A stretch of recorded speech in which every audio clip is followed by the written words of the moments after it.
정동 언덕 아래 마지막 불빛 곁에서 아펜젤러는 아이들이 돌아올 자리를 끝내 비워두었다. 서울 정동의 밤 공기는 이상할 만큼 천천히 식곤 했습니다. 낮 동안 사람들 발로 뜨거워졌던 돌길도 해가 완전히 내려앉고 나면 금방 축축한 냄새를 품었습니다. 비가 오지 않은 날에도 그랬습니다. 골목 어딘가에는 늘 젖은 공기 같은 것이 남아 있었습니다. 배제악담으로 올라가는 언덕길 끝, 희미한 불빛 하나가 늦게까지 꺼지지 않는 날이 많았습니다. 그 불빛 아래에는 늘 아펜젤러가 있었습니다. 책상 위에는 학생 명단, 자라버린 영어 교재, 먹물이 번진 공책 몇 권, 그리고 자주 펼쳐보던 성경책. 그는 곧바로 책을 펼치지 않았습니다. 먼저 손으로 책상 끝을 천천히 쓸었습니다. 먼지가 손끝에 조금 묻었습니다. 그는 그 손을 한동안 내려다보았습니다. 그리고 학생 이름이 적힌 종이를 다시 펼쳤습니다. 한 줄씩. 아주 천천히. 외제학당 학생들은 저마다 다른 냄새를 품고 교실로 들어왔습니다. 어떤 아이는 새벽 장타를 돕고 왔고 어떤 아이는 종로골목을 한참 돌아 올라왔습니다. 누군가는 집신 끝에 진흙을 묻힌 채 들어왔고 누군가는 젖은 저고리 소매를 몰래 숨겼습니다. 겨울이면 아이들 손등이 자주 갈라졌습니다. 처음 바람 때문이었을 겁니다. 아펜젤러는 학생 얼굴보다 먼저 손을 보는 날이 많았습니다. 연필을 쥔 손, 먹묻은 손, 손톱 끝에 흙이 낀 손. 그 손으로 아이들은 서툴게 영어를 읽었습니다. 발음은 자꾸 꼬였습니다. 문자는 자꾸 끊겼습니다. 하지만 그는 쉽게 다음으로 넘어가지 않았습니다. 학생 한 명이 단어를 틀리면 그는 다시 천천히 읽게 했습니다. 같은 문장을 또 읽게 했습니다. 왜 그렇게까지 반복했을까요? 왜 그렇게 서두르지 않았을까요? 늦은 오후 수업이 끝나고 나면 교실 안에는 사람 온기가 오래 남아 있었습니다. 젖은 외투 냄새, 먹 냄새, 종이 냄새, 그리고 오래 앉아있던 나무의 따뜻한 냄새. 학생들이 모두 돌아간 뒤에도 아펜젤러는 자주 교실 안을 천천히 걸었습니다. 빈 책상 사이를 누가 연필을 두고 갔는지, 누가 공책을 펼쳐둔 채 급히 돌아갔는지 하나씩 살폈습니다. 남겨진 공책을 발견하면 그는 그냥 덮어두지 않았습니다. 펼쳐보았습니다. 글씨는 고르지 않았습니다. 몇 번이고 지우고 다시 쓴 흔적이 남아 있었습니다. 문장 중간에 멈춘 자리도 있었습니다. 그는 손끝으로 그 문장을 천천히 따라가곤 했습니다. 마치 누군가 망설이던 숨까지 읽으려는 사람처럼. 정동에는 비 오는 날이 많았습니다. 비가 시작되면 언덕길 돌바닥은 금세 미끄러워졌습니다. 학생들은 신발 끝에 흙을 묻힌 채 교실 안으로 들어왔습니다. 옷자락에서는 빗물이 조금씩 떨어졌습니다. 아펜젤러는 문 가까이에 서 있다가 들어오는 학생들을 한 명씩 바라보았습니다. 그리고 젖은 어깨를 손으로 한번 가볍게 털어주곤 했습니다. 말은 크지 않았습니다. 많이 젖었군요. 그 정도였습니다. 하지만 그는 그 말을 자주 했습니다. 어떤 학생은 대답 대신 고개만 끄덕였습니다. 어떤 학생은 젖은 공책을 품 안에 꼭 안고 있었습니다. 아펜젤러는 그런 공책을 그냥 지나치지 않았습니다. 난로 가까이에 가져다 놓고 종이가 마를 때까지 몇 번이나 상태를 확인했습니다. 왜 그렇게까지 공책을 살폈을까요? 배제학당 교실에서는 영어만 가르친 것이 아니었습니다. 아펜젤러는 학생들에게 자꾸 질문했습니다. 왜 그렇게 생각합니까?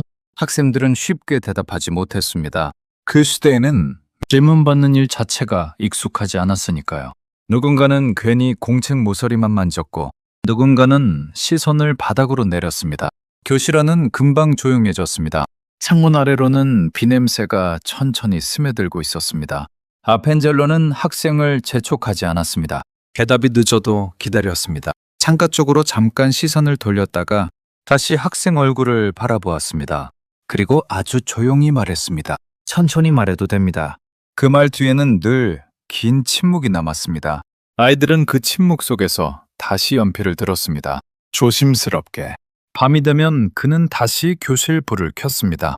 작은 불빛 아래에서 교재를 정리했습니다. 학생 수를 적어보기도 했고 부족한 책 권수를 다시 세어보기도 했습니다. 책은 늘 부족했습니다. 의자도 모자랐습니다. 겨울이면 난로 뗄감은 금방 바닥났습니다. 그는 계산하다가 자주 손에 멈췄습니다. 그리고 창밖 정동골목을 내려다보았습니다. 늦은 서울 골목은 생각보다 조용했습니다. 멀리 누군가 늦게 돌아가는 그림자만 천천히 흔들렸습니다. 아펜젤러는 손으로 관자놀이를 잠깐 눌렀습니다. 그러다 다시 학생 명단을 펼쳤습니다. 며칠째 보이지 않는 이름 앞에서 오래 멈추는 날도 있었습니다. 그 이름을 손끝으로 한번 짚어보기도 했습니다. 왜 그렇게 이름을 오래 바라보았을까요? 어떤 학생은 학비를 내지 못했습니다. 어떤 학생은 집안 반대 때문에 며칠씩 학교에 나오지 못했습니다. 아펜젤러는 직접 골목을 찾아간 적도 있었습니다. 공동 언덕을 내려가 종로거리를 지나 좁은 한성골목 안쪽까지. 비온 뒤 골목에는 물이 오래 남아 있었습니다. 그는 옷자락 끝에 물기를 묻힌 채 문 앞에 서 있었습니다. 문 안쪽에서는 인기척이 들렸지만 쉽게 문이 열리지 않았습니다. 그는 오래 기다렸습니다. 급하게 문을 두드리지 않았습니다. 잠시 고개를 숙였다가 다시 문 쪽을 바라보았습니다. 한참 뒤에야 안쪽에서 발소리가 들렸습니다. 문이 아주 조금 열렸습니다. 아펜젤러는 학생 이름을 먼저 불렀습니다. 작게, 조용히. 그리고 바로 설득하지 않았습니다. 그저 학생 얼굴을 잠깐 바라보았습니다. 젖은 머리끝, 굳게 담은 입술, 손에 쥔 낡은 책 한 권. 그는 그 모습을 한동안 바라보다가 아주 천천히 말했습니다. 자리는 아직 남아 있습니다. 그 말 뒤에는 다시 침묵이 남았습니다.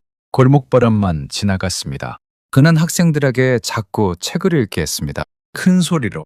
처음엔 교실 안 목소리가 너무 작았습니다.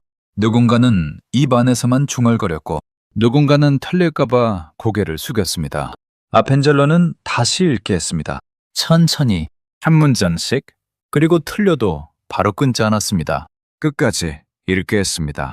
학생이 문장을 다 읽고 나면 그는 잠깐 침묵했습니다. 곧바로 정답을 말하지 않았습니다.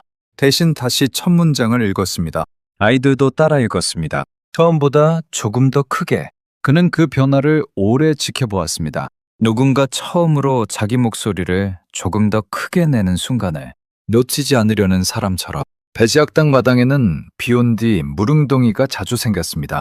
학생들은 쉬는 시간마다 그 가장자리를 피해 걸었습니다. 어떤 아이는 뛰다가 미끄러졌고 어떤 아이는 친구 옷소매를 붙잡고 웃었습니다.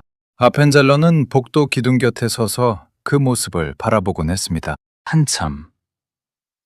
그러다 학생 하나를 불렀습니다. 공책은 줬지 않았습니까? 학생은 괜찮다고 웃으며 대답했습니다. 하지만 그는 다시 공책을 확인했습니다. 종이가 젖으면 글씨가 번졌기 때문입니다. 그는 번진 글씨를 오래 바라보는 사람이었습니다. 한번 번진 글씨는 아무리 말려도 완전히 처음처럼 돌아가지 않는다는 걸 알고 있는 사람처럼. 어느 겨울밤이었습니다.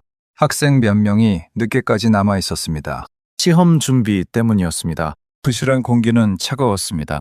아이들은 손을 입김으로 녹이며 책장을 남겼습니다. 아펜젤러는 난로 가까이에 조용히 석탄을 더 넣었습니다. 그리고 학생들 사이를 천천히 걸었습니다. 누군가 문제를 풀다 멈춰 있으면 그는 곧바로 답을 말하지 않았습니다. 학생 옆에 잠시 서 있었습니다. 학생은 연필끝만 내려다보고 있었습니다. 아펜젤러는 그 모습을 한동안 지켜보았습니다. 그리고 물었습니다. 어디까지 생각했습니까? 그 질문 뒤에는 늘 기다림이 있었습니다. 학생은 머뭇거리며 다시 연필을 들었습니다.